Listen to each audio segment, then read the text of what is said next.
Natashabhuyan.com.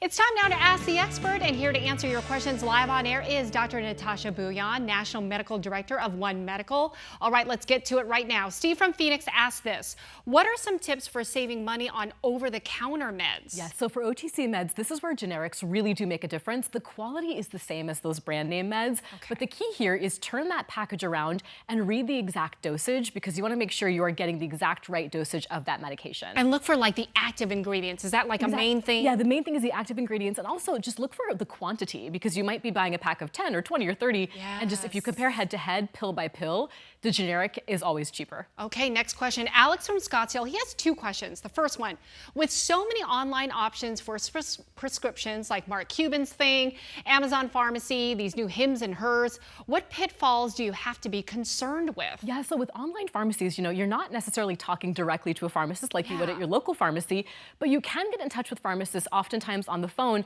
or even on the app. But here's something unique for Arizona. When you do mail order pharmacies, it is hot outside. So you don't want your medication sitting on your doorstep in the hot sun, because that could change the quality of the medication. So track that prescription and try to be home when it's arriving, because we don't want it out in the hot sun. Great point. Okay, here's his second concern. Some things have made my life way easier. I get my inhaler through Amazon, and it now gets mailed to me for free versus getting it at Walmart for 30 bucks.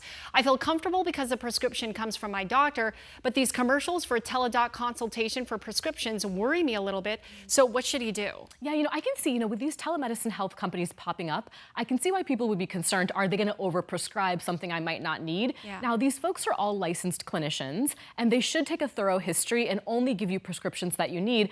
But honestly, being a PCP, your PCP can often prescribe these prescriptions too. So if you're worried about something, see your PCP. And a lot of primary care doctors now, they're treating people in person, but also virtually. And so you don't necessarily need to access solutions through these teledoc companies. Okay, Sarah from Phoenix asked this: I do not have medical insurance right now, and I cannot afford to buy the medicine I need for full price. How can I get my medication at an affordable price? Yeah, this is so tough. And this is where those patient assistance programs really come into effect. Sometimes they're run by the government, other times by nonprofits. So definitely reach out to patient assistance programs. And of course, getting on Access or Medicaid does make a difference. Oh, that is good. Okay, this one, Max from Chandler says, my wife takes a very expensive medicine to prevent migraine headaches. The cost is almost $2,000 per month. We also take other expensive medicines. We don't qualify for assistance. What can we do? The medicine is Ajovy. Yeah, and so this instance, there isn't an alternative that's generic, and because it's only a brand name medication, the best option is to go to that manufacturer's website that makes that medication and see if they offer a coupon. And oftentimes, if you can't find it online, you can sometimes reach out to the manufacturer directly. Okay, we have one more question, and this is a question that we didn't have time to get to in our first segment, is what should people know to avoid not when it comes to saving medicine? Yeah, Tram, that's such a good question. So many of my patients, I know we're close to Mexico. It is so tempting to go to Mexico to get prescriptions, or these online pharmacies that are based in Canada. And while that is tempting to do, the FDA does say, proceed with caution, don't get medications, because we don't know the quality and safety of those medications.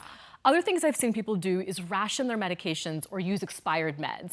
All of those are not safe, and so really the best option is do your research, compare prices, and there's ways to save. Okay, great tips, Natasha. Thank you so very much for your time.